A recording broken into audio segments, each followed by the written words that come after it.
Bismillahirrahmanirrahim. Assalamualaikum warahmatullahi wabarakatuh. Allahumma sholli ala sayyidina Muhammad wa ala sayyidina Muhammad. Alhamdulillah pemirsa, salam jumpa kembali di program Kabar Petang edisi Sabtu 10 September 2022 bersama saya Fauzi Sanjabir. Insya Allah dalam beberapa menit ke depan kita akan membaca menelaah berita paling menarik hari ini bersama narasumber yang berkompeten di bidangnya dan tentunya dalam sudut pandang Islam. Inilah Kabar Petang selengkapnya.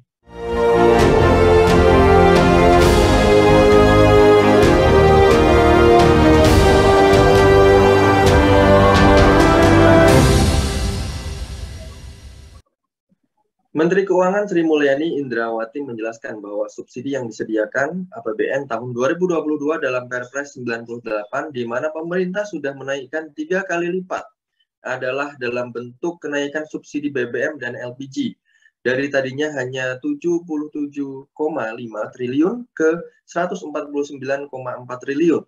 Sedangkan untuk subsidi listrik dari 56,5 triliun naik menjadi 59,6 triliun.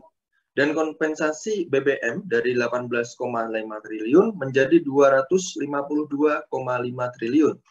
Dan kompensasi listrik naik dari 0 menjadi 41 triliun sehingga total subsidi dan kompensasi untuk BBM, LPG, dan listrik itu mencapai 502,4 triliun ujarnya dalam konferensi pers Presiden Jokowi dan Menteri terkait perihal pengalihan subsidi BBM di Istana Merdeka pada Sabtu 3 September 2022.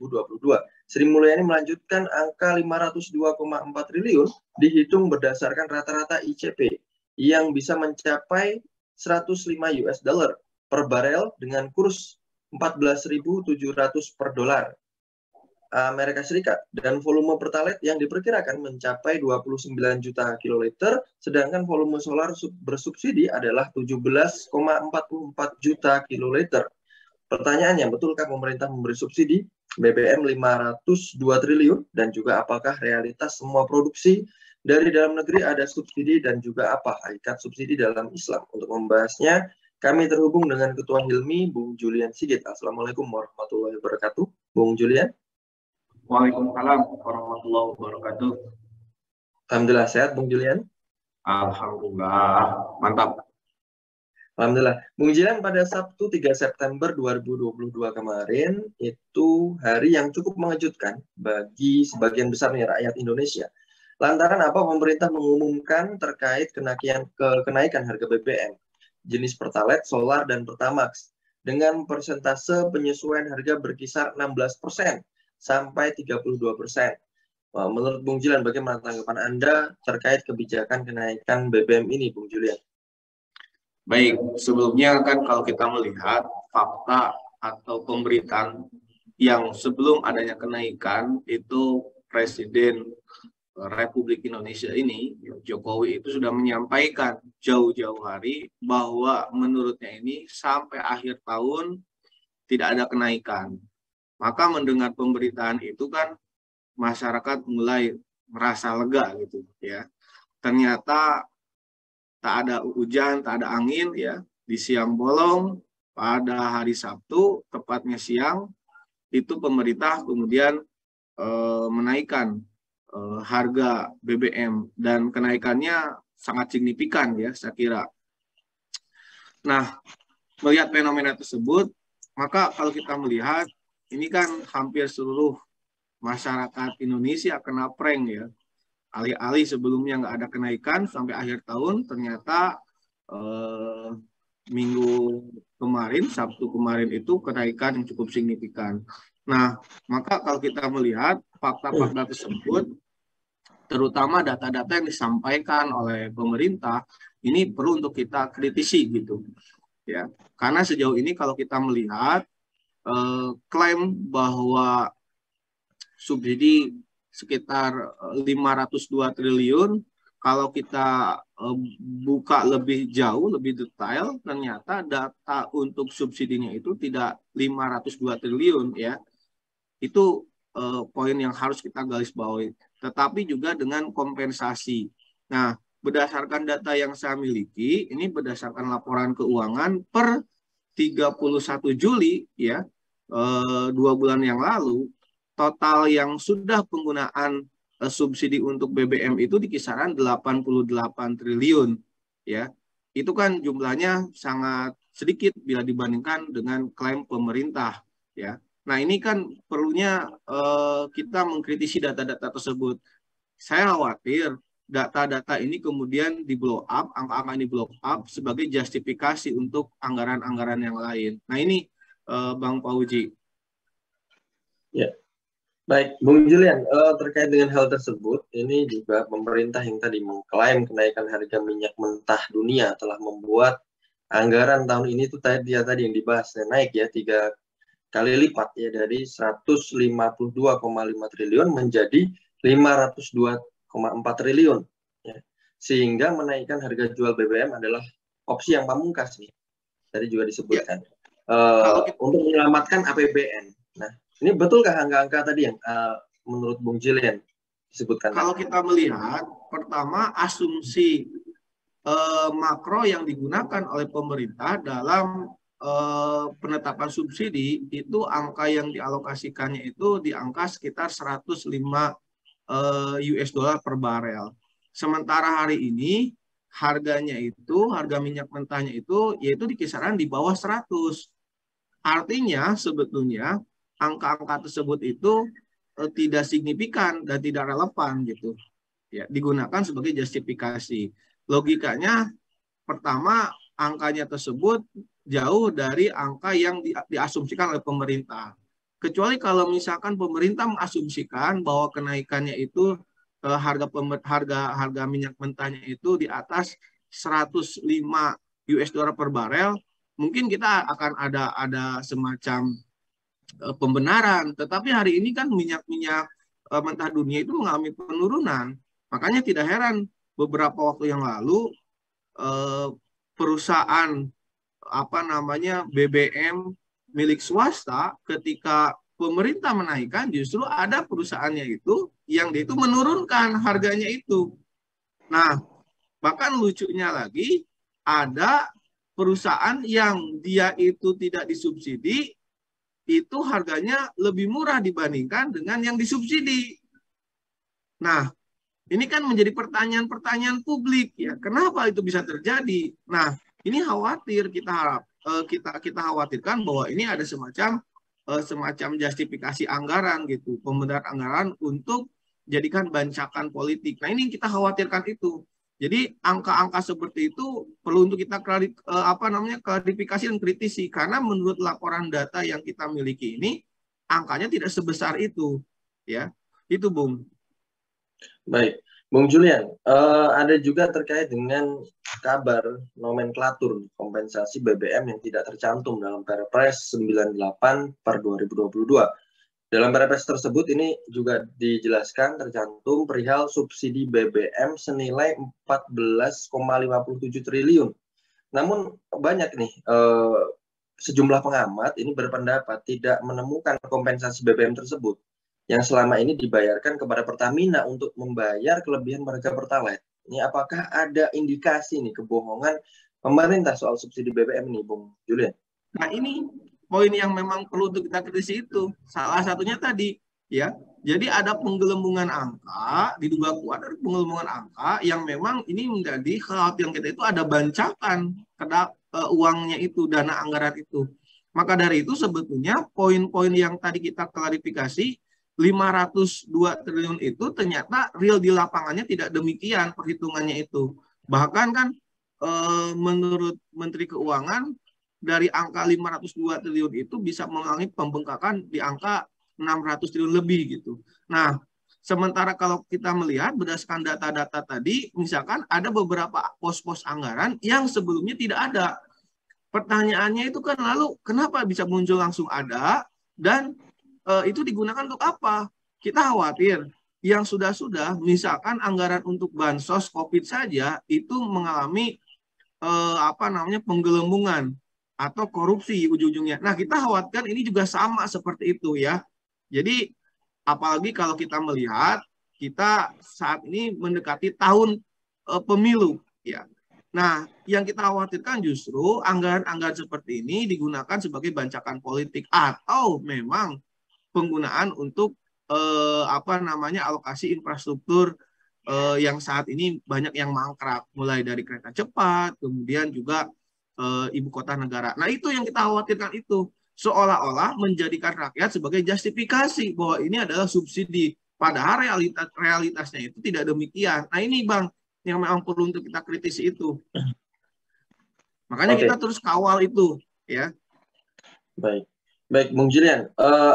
Ada juga nih, apakah menaikkan BBM, Pertalite, Solar, dan Pertamax ini dapat mengurangi defisit anggaran yang tadi kita bahas? Terus juga ada juga nih dampak penurunan daya beli ya di tengah-tengah masyarakat dan tergantungnya pertumbuhan ekonomi ke depannya akibat kenaikan BBM. Seperti apa nih, Bung? Jadi yang namanya BBM ini adalah bahan pokok ya. Jadi dia sangat elastis. Kenaikan sedikit saja itu bisa memiliki dampak yang signifikan. Apalagi ini kenaikannya sangat drastis ya. Makanya tidak heran tadi malam saya melihat pemberitaan barang-barang pokok yang lain mengalami kenaikan. Dari misalkan contoh cabai yang biasanya cabai merah itu 90.000 ya per kilo, di beberapa tempat menjadi 140.000 per kilo. Ini kan mengalami kenaikan yang signifikan. Kemudian barang-barang yang lain, minyak dan sebagainya. Nah, maka dari itu, ya kalau kita melihat, ini harusnya dalam konteks ini pemangku kebijakan itu harus mengkalkulasi juga bahwa kalau kenaikan BBM ini kemudian dipaksakan akan memberikan dampak signifikan, mulai dari inflasi sampai stagflasi yang akhirnya adalah penurunan daya beli masyarakat. Ya, alih-alih dengan kenaikan BBM ini ingin mengurangi subsidi dalam konteks ini, tetapi kenyataannya justru semakin memberatkan karena dampak multiplier efeknya ini akan dirasakan ya oleh sebagian masyarakat, bahkan oleh masyarakat yang level menengah ke bawah. Nah, kemudian muncul tadi pertanyaan, apakah ini opsi pencabutan subsidi ini dan dengan kenaikan subsidi BBM ini menjadi opsi untuk defisit anggaran? Saya kira kalau kita bedah, sebagaimana tadi sudah diungkapkan, pertama data menunjukkan bahwa jumlah yang diklaim oleh pemerintah itu tidak sebesar itu. Itu yang pertama. Yang kedua, ya pemerintah selalu mengklaim jika alokasi 502 triliun ini kemudian dialokasikan untuk pembangunan rumah sakit, kemudian pendidikan, jalan tol dan sebagainya, berapa ribu rumah sakit yang bisa dibangun. Kita ingat ya, anggaran yang terbesar dalam porsi APBN itu salah satu di antaranya itu adalah untuk bayar bunga hutang yang jumlahnya itu 441 triliun. Nah, pertanyaannya adalah bunga hutang itu siapa yang menikmati? Yang menikmati itu adalah investor asing dan asing, ya, para orang-orang kaya saja. Nah, pertanyaannya kan kenapa alasan itu tidak diungkapkan bahwa hutang itu yang banyak menikmati itu adalah para orang kaya saja. Ini kan yang harus dipastikan. Berapa ribu sekolah, berapa rumah sakit dan berapa puluh jalan tol yang bisa dibangun jika bayar hutang bunga itu kemudian dialokasikan untuk membangun itu. Ini perlu juga kita lontarkan pertanyaan-pertanyaan tersebut. Karena kalau kita melihat, seringkali dijadikan justifikasi bahwa pencabutan subsidi ini tidak tepat sasaran, katanya seperti itu. Hanya dinikmati oleh orang kaya. Dana untuk bayar hutang pun itu dinikmati oleh orang kaya. Tapi hal tersebut tidak disampaikan dan tidak diungkapkan oleh pemerintah. Lagi-lagi, alasan yang paling klasik adalah untuk mengurangi defisit itu adalah pencabutan subsidi. Dan ini ciri khas dari kapitalisme.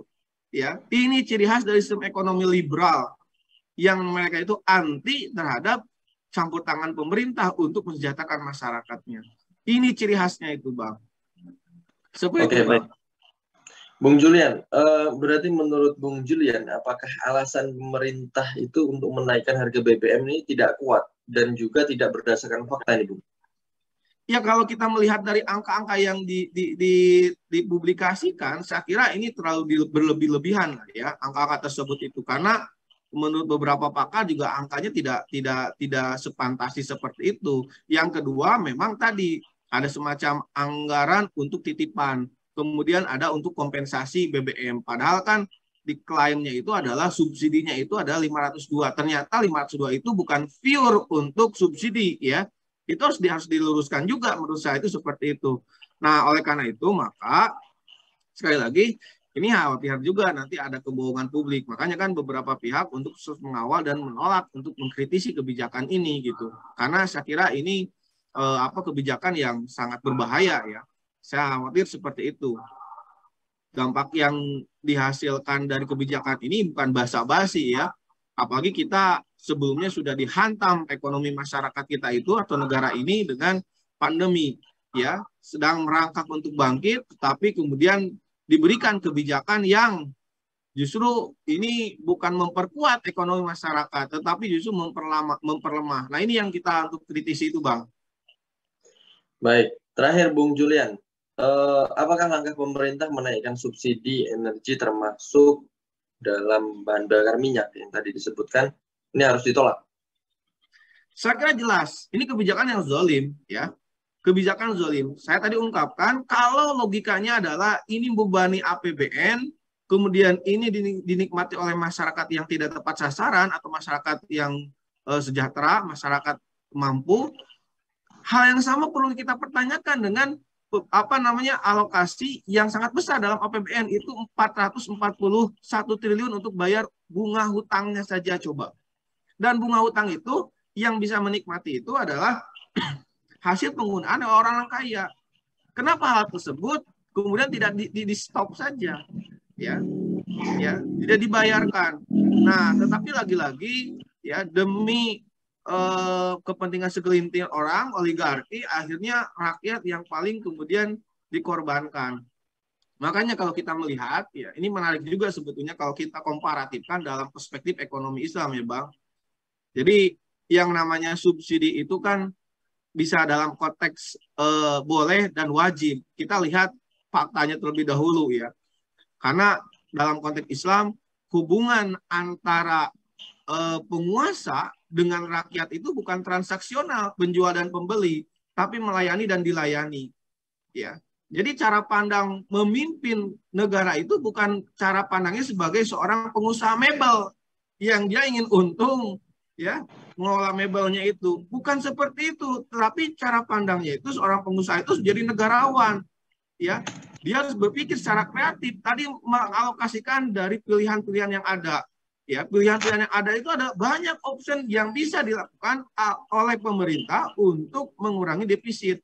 Mulai dari tadi efisiensi, ya anggaran, efektivitas anggaran, kemudian alokasi anggaran, termasuk nih penghentian ya proyek-proyek infrastruktur yang sebetulnya ini menyerap anggaran yang sangat besar dan unfaedah. Apa saja? Banyak hari ini, mulai dari proyek IKN, kemudian proyek kereta cepat. Dan itu alokasinya itu bisa digunakan untuk tadi menutup defisit anggaran, ya. Tapi kan ini yang terjadi tidak dilakukan oleh pemerintah. Maka dengan tegas kita perlu untuk menolak ya, karena kebijakan ini jelas akan menyengsarakan masyarakat. Saya kira seperti itu Bang Fauzi. Baik, terima kasih Bung Julian atas kesempatannya. Ya, semoga kita ke depan bisa terus yang mengkritisi kebijakan-kebijakan pemerintah yang itu syarat akan menzalimi rakyat. Baik, pemirsa Kabar Petang, semoga Anda mendapatkan banyak manfaat dari program kami dan juga jangan lupa sampai bertemu kembali di program yang sama di waktu yang sama. Akhirnya jangan lupa juga subscribe, like dan juga share sebanyak-banyaknya konten Kabar Petang. Saya Fauzi Sanjabir bersama kru yang bertugas mohon undur diri. Wassalamualaikum warahmatullahi wabarakatuh.